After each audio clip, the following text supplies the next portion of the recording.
round jump rings or oval? When you would want to use one over the other?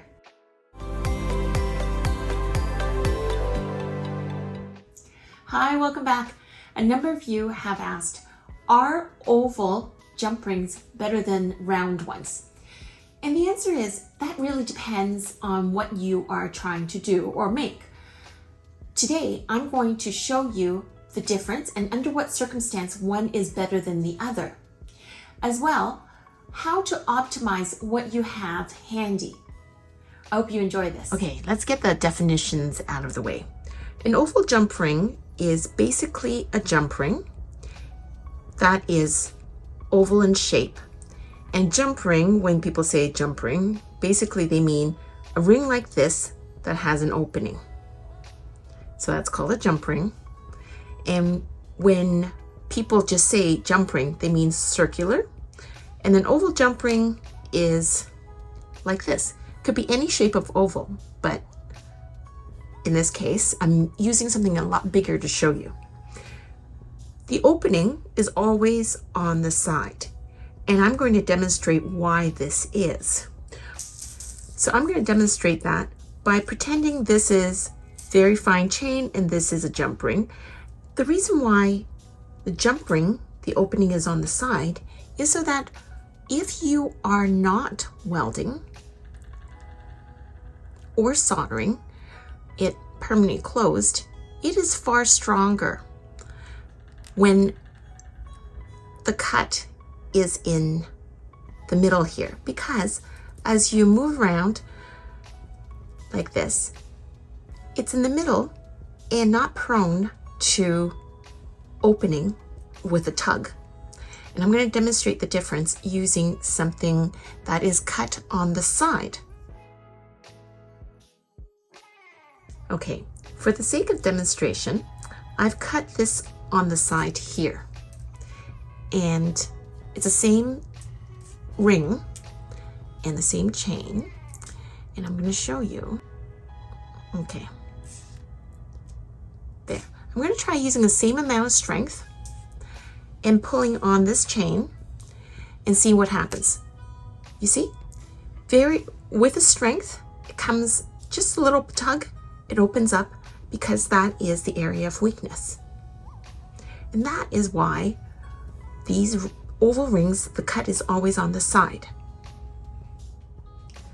So while this is all good and well that it is cut here as opposed to the long edges, what does that matter if it is with conventional jewelry? That works well. But what is going to happen if you are going to weld? I'm going to show you why oval is not advantageous for welding. So I'm going to weld both.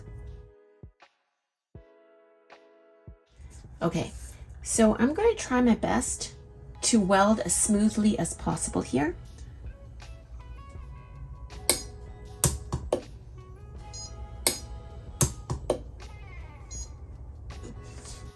Okay, it's a good weld. And I'm going to use this brush to clean it. I've already checked that it is secure and I can't snap it open.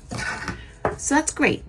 Now, you see, no matter how well I've done it, the seam is here in the middle. I'm going to show you a close-up.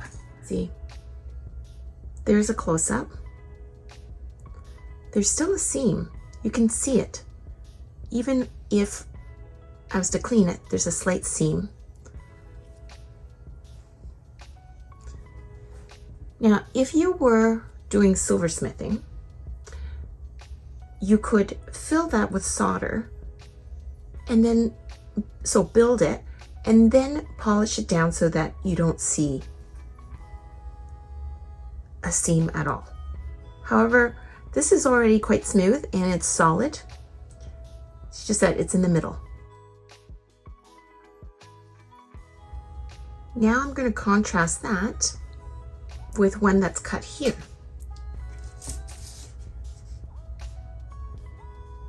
On the side.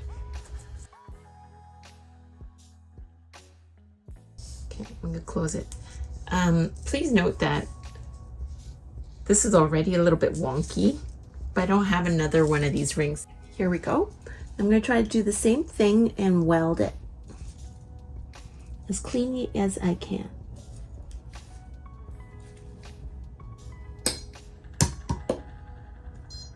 See? Okay, so that worked. I'm going to show you. It's not any prettier than the other one, the weld.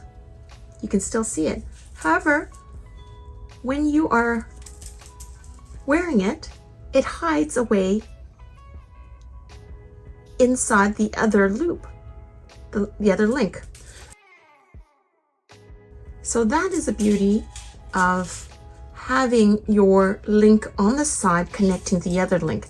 That is why I don't like to use oval rings when I'm welding in a chain link. So here's a hack. If you want the look of the same oval, you can use a regular jump ring, weld it as you would, and then shape it. And I'll show you how easy it is to do. So I'm going to make sure that it's closed properly. You try to pivot in, so overdoing it, over, and then go backwards. While you're going backwards, grind so that you're feeling it. And shape it later. Make sure that it's all good. Okay, so we're going to weld now.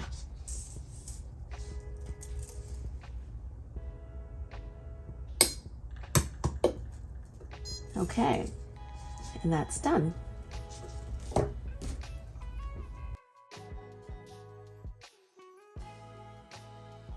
Okay, so yeah, you can still see it, and if I could keep brushing or use the argon gas, there'll be less of this. But I'm going to show you, it doesn't really matter, because what we want to do is to press that down. So what you can do is, there are pliers like this that is not, they're nylon coated here so that it doesn't scratch, or you could use regular pairs of pliers and put some masking tape so it's a little bit grippy. But I'm going to show you what you can do. Basically, you want to hold it flat, right? You don't want it to go and it gets wonky. You want to hold it flat like this, somewhat. But basically what we want to do is squeeze with this on the very side up and down like this. You can do a little bit at a time like that. And so you can continue until you get the right shape that you want. But basically now you don't see the seam. And that goes the same thing with all of these oval ones. I always try to weld on the side. Now I'm going to just do a little bit. Maybe I did not. And the thing is, if you press really hard, that's okay. This might crack if you didn't weld on all three sides. I only did a couple of sides.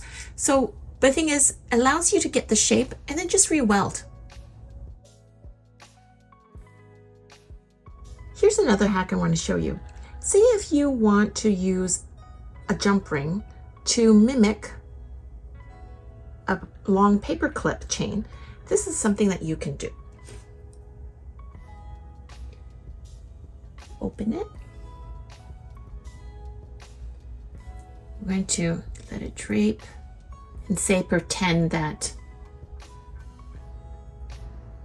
we are going to weld now. Make sure that it's tight. Okay.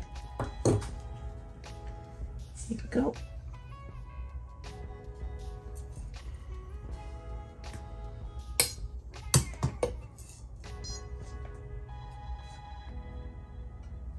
Okay. I think that's good. Test it.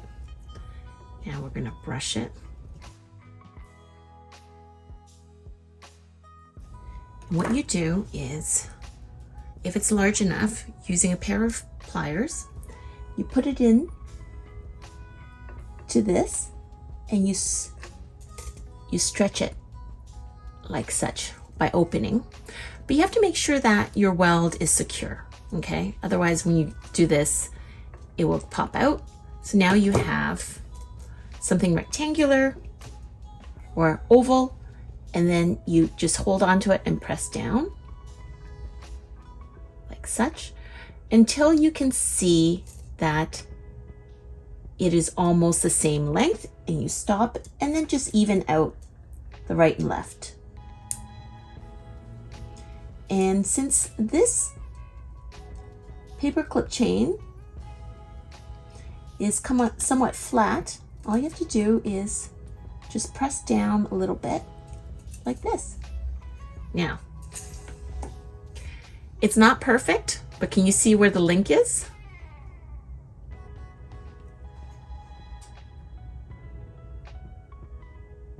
It's right here.